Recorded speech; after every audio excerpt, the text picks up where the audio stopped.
قال ربي. ولما يقول قال يا ربي؟ قال ربي ليه؟ قريب.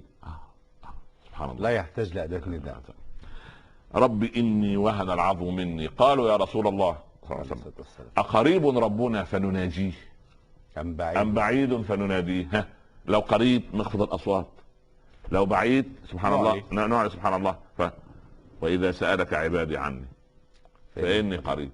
يا أبا بكر لما تخفض صوتك؟ أبو بكر يصلي الوتر أو الكلمة ويخفض صوته. قال أسمعت من ناجيت يا رسول الله، أنا اللي ناجيته سمعني.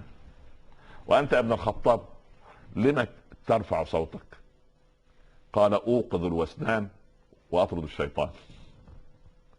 فقال يا أبا بكر ارفع صوتك قليلا، يا عمر اخفض صوتك قليلا. قال أهل العلم أراد أن يخرجهما من مراد أنفسهما إلى مراد الله ورسوله. العبادة مش على كيفك، الله، في منهج، درس جميل، في منهج. يعني أنت تخفض وأنت ترفع. لا، أنت يا رافع صوتك اخفض قليلا، يا خافض الصوت، لكي لا يكون للعبد مراد مع شرع الله إلا شرع الله. ونعم بالله. طبعا ما فيش يعني وما كان لمؤمن ولا مؤمنة إذا قضى الله ورسوله أمرا أن يكون لهم الخيرة من أمر. لا اختيار لك مع اختيار الله. خلاص سبحان الله.